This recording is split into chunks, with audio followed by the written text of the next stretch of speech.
Palavra da Verdade, com Hernandes Dias Lopes. No programa de hoje vamos tratar de um tema que tem muito a ver com você e comigo. Tantas vezes na vida passando por lutas e provas. Então vou conversar com você sobre o tema orando por causas humanamente impossíveis. E vamos basear esta mensagem no Salmo 116, versos de 1 a 9. Vamos ouvir a leitura do texto. Amo o Senhor, porque Ele ouve a minha voz e as minhas súplicas, porque inclinou para mim os seus ouvidos, e invocá-lo-ei enquanto eu viver. Laços de morte me cercaram, e angústias do inferno se apoderaram de mim.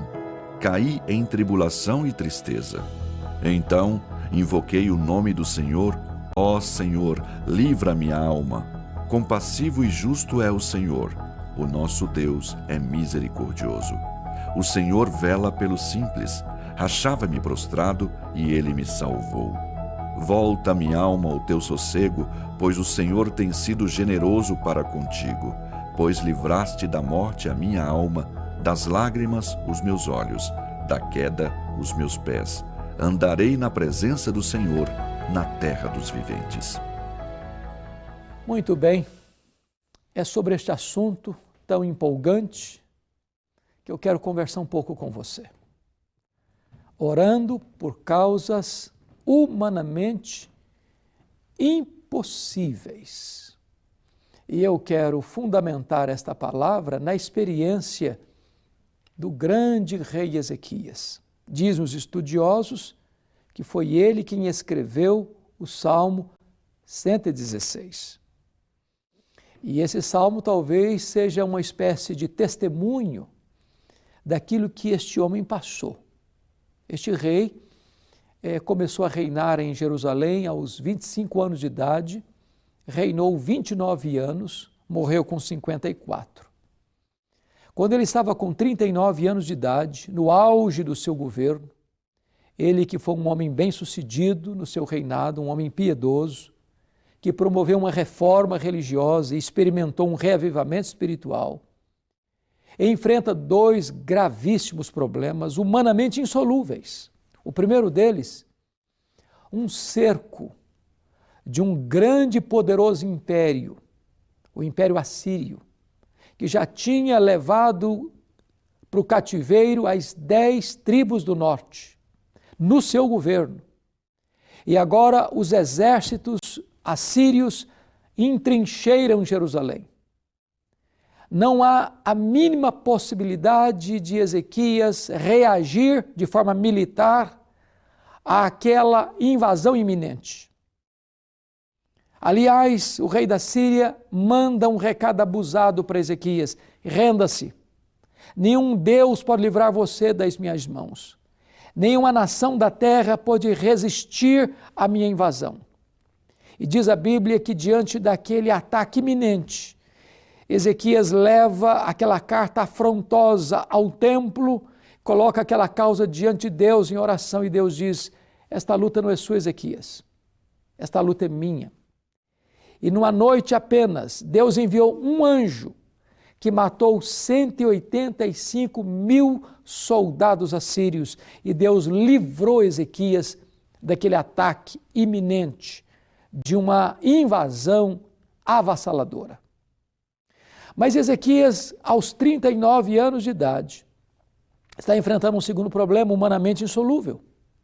Ele fica doente, ele contrai uma úlcera e, a despeito do seu poder econômico, a despeito da sua influência política, nenhuma alternativa lhe foi dada para curar a sua enfermidade. Ao contrário, Deus mandou o profeta Isaías à sua casa com um recado urgente: põe em ordem a tua casa, porque morrerás e não viverás.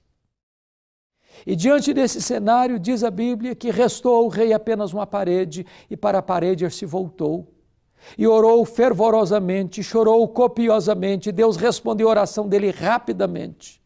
E Deus mandou de volta o profeta Isaías ao seu palácio dizendo: olha, Ezequias, Deus ouviu a sua oração, Deus viu as suas lágrimas, Deus curará a sua enfermidade, Deus libertará Jerusalém do ataque estrangeiro e no terceiro dia subirás à casa do Senhor.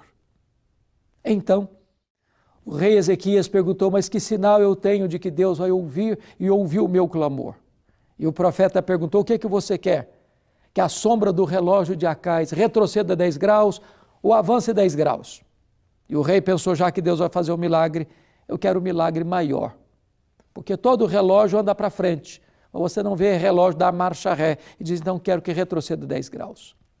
E Deus interfere na estrutura do universo para responder à oração do rei Ezequias. Deus fez um grande milagre, humanamente impossível. Libertou Jerusalém de um ataque estrangeiro e curou Ezequias de uma enfermidade mortal.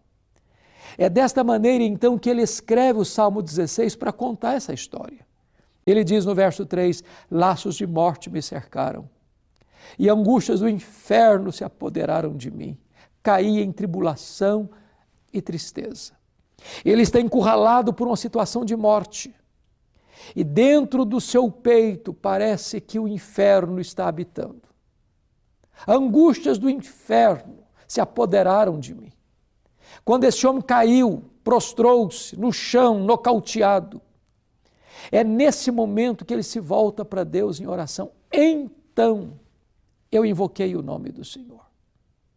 Tem hora que Deus leva você ao último furo da correia, ao fundo do poço, ao fim do túnel, quando todos os recursos da terra se esgotam. Embora você tenha dinheiro, embora você tenha influência, nada disso pode socorrer você. Esta é a hora de você estar sozinho, voltado para a parede, em lágrimas, clamando ao Deus Todo-Poderoso. E Deus é o Deus que responde oração. Então eu invoquei o nome do Senhor. É hora de também você invocar o nome do Senhor. Talvez você tenha causas perdidas na sua vida, no seu casamento, na sua família, na sua saúde, nos seus relacionamentos, mas Deus pode agir milagrosamente, trazendo restauração para a sua vida. Quando este homem vê o milagre de Deus na sua história, ele reconhece que Deus trouxe 3 livramentos para ele. Tu livraste da morte a minha alma, das lágrimas os meus olhos, da queda os meus pés. O primeiro livramento é o livramento espiritual. Deixa eu dizer algo para você. Talvez você esteja com saúde, talvez você esteja bem com a família, talvez você esteja profissionalmente de vento em popa, mas você tem uma libertação necessária na sua vida, sem a qual você não pode viver eternamente. Você precisa do perdão dos seus pecados. Só Deus pode livrar a sua alma da morte eterna, da segunda morte. Segundo, ele declara que Deus o libertou emocionalmente. Das lágrimas livraste os meus olhos. Nós choramos, nascemos chorando, via de regra, descemos ao túmulo em lágrimas ou no meio de lágrimas.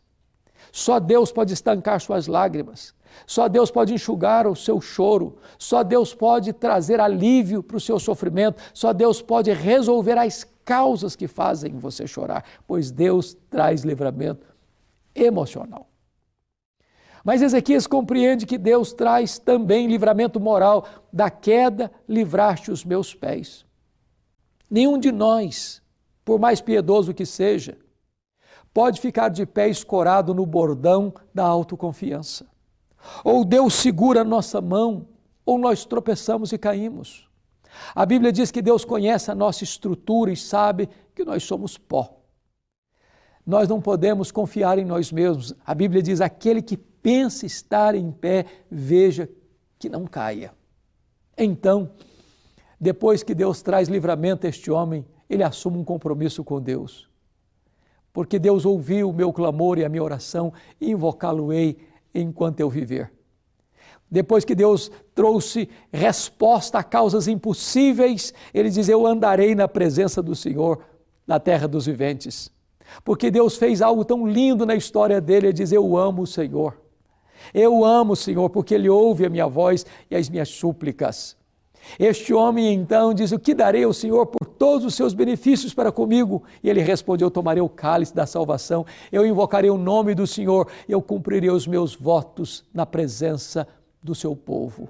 Hoje você também pode ter essa experiência do Deus que responde orações. Causas impossíveis podem ser resolvidas quando você se prostra aos pés do Senhor em oração. Eu vou orar por você. Onde você está? Ore comigo. Deus, eu te agradeço pela tua palavra e eu te peço que tu apliques esta palavra ao coração dos que nos assistem. Em nome de Jesus.